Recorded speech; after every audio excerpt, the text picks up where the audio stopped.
ಪ್ರಧಾನಿ ನರೇಂದ್ರ ಮೋದಿಯ ವಿರುದ್ಧವಾಗಿ ಎಐಸಿಸಿ ಅಧ್ಯಕ್ಷ ಮಲ್ಲಿಕಾರ್ಜುನ ಖರ್ಗೆ ಅವರು ಕಟು ಟೀಕೆಗಳನ್ನು ಮಾಡಿರೋದು ಕೂಡ ಈಗ ಗೊತ್ತಾಗ್ತಾ ಇದೆ.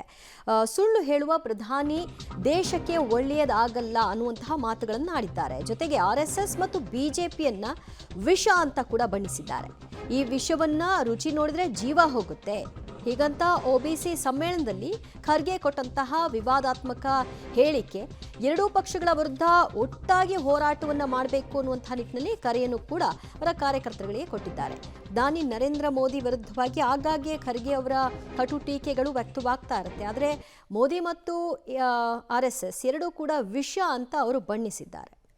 झूठ बोलने वाले प्राइम मिनिस्टर देश का और समाज का कभी भला ही नहीं कर सकते और आरएसएस बीजेपी ये जाहिर देने वाला है. और कोई बोलेगा हमारे में से कोई आदमी साहब देखेंगे बीजेपी आरएसएस कैसी है. मैं बोलता हूँ भाई वो विष है, चाटो मत. अगर वो बोला नहीं साहब जरा चाट के देखता हूँ विष है क्या नहीं, अरे एक बार चाटे तुम खत्म हो जाएंगे, मर जाएंगे. विष की परीक्षा करते हैं, इसीलिए वो लोग तुमको डिवाइड करेंगे.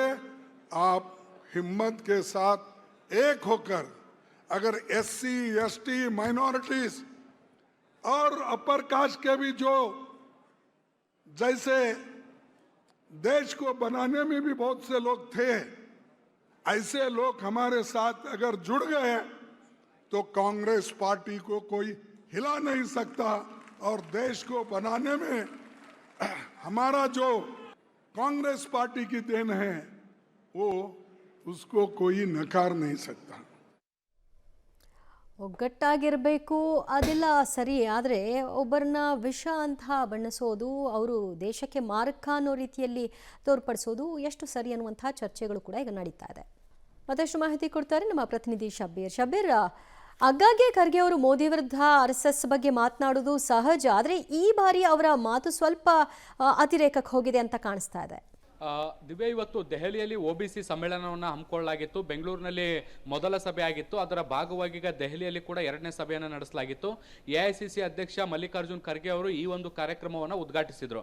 ಉದ್ಘಾಟನೆ ಬಳಿಕ ಮಾತನಾಡಬೇಕಾದಂಥ ಸಂದರ್ಭದಲ್ಲಿ ಬಹಳ ದೊಡ್ಡ ಪ್ರಮಾಣದಲ್ಲಿ ಪ್ರಧಾನಿ ನರೇಂದ್ರ ಮೋದಿ ಮತ್ತೆ ಆರ್ಎಸ್ಎಸ್ ನ ಮೇಲೆ ವಾಗ್ದಾಳಿಯನ್ನು ನಡೆಸುವಂತ ಕೆಲಸವನ್ನ ಮಾಡಿದ್ರು. ಬಿಜೆಪಿ ಮತ್ತೆ ಆರ್ಎಸ್ಎಸ್ ಅನ್ನುವಂಥದ್ದು ವಿಷ ಇದ್ದಂತೆ, ಅದನ್ನ ಏನಾದ್ರೂ ಸೇವಿಸಿದ್ರೆ ಮುಗಿದು ಹೋಗುವಂಥದ್ದು ಖಚಿತ, ಅಂದ್ರೆ ಸತ್ತು ಹೋಗುವಂಥದ್ದು ಖಚಿತ. ಹೀಗಾಗಿ ಅವರು ಮಾಡ್ತಾ ಇರುವಂತಹ ವಿಷ ಪ್ರಾಶನ ಏನಿದೆ ಅದು ದೇಶಕ್ಕೆ ಬಹಳಷ್ಟು ಮಾರಕ ಅನ್ನುವಂತ ನಿಟ್ಟಿನಲ್ಲಿ ಅವರು ವಾಗ್ದಾಳಿಯನ್ನು ನಡೆಸಿದ್ರು. ಅಂದ್ರೆ ಕೆಲವೊಂದಿಷ್ಟು ಉದಾಹರಣೆಗಳನ್ನ ಕೊಡುವ ಮೂಲಕ ಅವರು ವಿಷ ಅನ್ನುವಂತ ನಿಟ್ಟಿನಲ್ಲಿ ಅದನ್ನ ಬಿಂಬಿಸುವಂತ ಕೆಲಸವನ್ನ ಮಾಡಿದ್ರು. ದೇಶದಲ್ಲಿ ವಿಭಜನೆಯನ್ನ ಮಾಡ್ತಾ ಇರುವಂತದ್ದು, ಹಿಂದೂ ಮುಸ್ಲಿಂಗಳನ್ನ ಎತ್ತಿ ಕಟ್ಟುವಂತ ಕೆಲಸವನ್ನ ಮಾಡ್ತಾ ಇರುವಂತದ್ದು, ಈ ರೀತಿಯಾಗಿ ದೇಶವನ್ನ ವಿಭಜನೆ ಮಾಡುವಂತದ್ದು ಸರಿಯಲ್ಲ.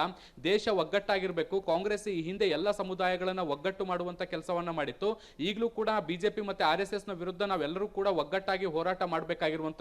ಮುಖ್ಯವಾಗಿ ದಲಿತರು, ಒಬಿಸಿಗಳು, ಅಲ್ಪಸಂಖ್ಯಾತರು ಎಲ್ಲರೂ ಕೂಡ ಒಟ್ಟಾಗಿ ನಾವು ಇದರ ವಿರುದ್ಧ ನಿಲ್ಲಬೇಕಾಗಿರುವಂತದ್ದು. ಅಂತಹ ಸನ್ನಿವೇಶಗಳು ನಿರ್ಮಾಣ ಆಗಿದ್ದಾವೆ.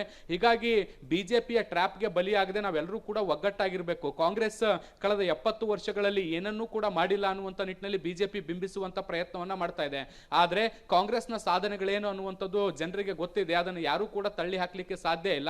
ಆದ್ರೆ ಕಳೆದ 3 ಅವಧಿಗೆ ಏನು ಈ ಪ್ರಧಾನಿಯಾಗಿರುವಂತಹ ಮೋದಿ ಅವರು ಮತ್ತೆ ಬಿಜೆಪಿ ಮತ್ತೆ ಆರ್ಎಸ್ಎಸ್ ಮೂವರು ಕೂಡ ಈಗ ಜನರ ನಡುವೆ ವಿಭಜನೆ ಅನ್ನುವಂತಹ ವಿಷಯವನ್ನ ಹುಟ್ಟು ಹಾಕಿದ್ದಾರೆ.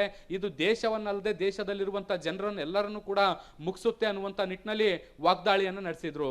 ದಿವ್ಯಾ, ಥ್ಯಾಂಕ್ ಯು ಶಬ್ಬೀರ್ ನಿಮ್ಮೆಲ್ಲ ಮಾಹಿತಿಗೆ.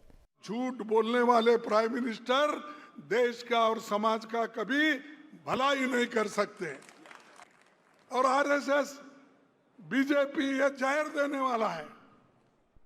और कोई बोलेगा हमारे में से कोई आदमी साहब देखेंगे बीजेपी आरएसएस कैसी है.